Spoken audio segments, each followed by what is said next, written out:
147 சங்கீதம். கர்த்தரை துதியுங்கள். நம்முடைய தேவனை கீர்த்தனம் பண்ணுகிறது நல்லது. துதித்தலே இன்பமும் ஏற்றதுமாயிருக்கிறது. கர்த்தர் எருசலேமை கட்டுகிறார், துரத்துண்ட இஸ்ரவேலரை கூட்டிச் சேர்க்கிறார். இருதயம் நொறுங்குண்டவர்களை குணமாக்குகிறார், அவர்களுடைய காரியங்களை கட்டுகிறார்.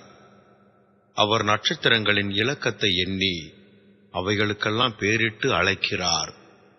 நம்முடைய ஆண்டவர் பெரியவரும் மகா பலமும் உள்ளவராயிருக்கிறார். அவருடைய அறிவு அளவில்லாதது. கர்த்தர் சாந்த குணமுள்ளவர்களை உயர்த்துகிறார், துன்மார்க்கரை தரை மட்டும் தாழ்த்துகிறார். கர்த்தரை துதியுடன் பாடி கொண்டாடுங்கள். நம்முடைய தேவனை சுரமண்டலத்தால் கீர்த்தனம் பண்ணுங்கள். அவர் வானத்தை மேகங்களால் மூடி பூமிக்கு மழையை ஆயத்தப்படுத்தி மலைகளில் புல்லை முளைப்பிக்கிறார். அவர் மிருக ஜீவன்களுக்கும் கூப்பிடுகிற காக்கை குஞ்சுகளுக்கும் ஆகாரம் கொடுக்கிறார். அவர் குதிரையின் பலத்தில் விருப்பமாயிரார், வீரனுடைய கால்களில் பிரியப்படார். தமக்கு பயந்து தமது கிருபைக்கு காத்திருக்கிறவர்கள் மேல் கர்த்தர் பிரியமாயிருக்கிறார். எருசலேமே, கர்த்தரை ஸ்தோத்திரி. சீயோனே, உன் தேவனை துதி. அவர் உன் வாசல்களின் தாழ்பால்களை பலப்படுத்தி உன்னிடத்தில் உள்ள உன் பிள்ளைகளை ஆசிர்வதிக்கிறார். அவர் உன் எல்லைகளை சமாதானமுள்ளவைகளாக்கி உசிதமான கோதுமையினால் உன்னை திருப்தியாக்குகிறார்.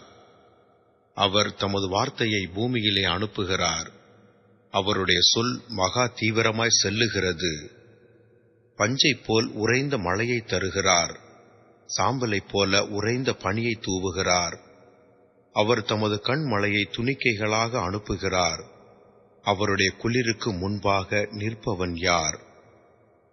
அவர் தமது வார்த்தையை அனுப்பி அவைகளை உருக பண்ணுகிறார்.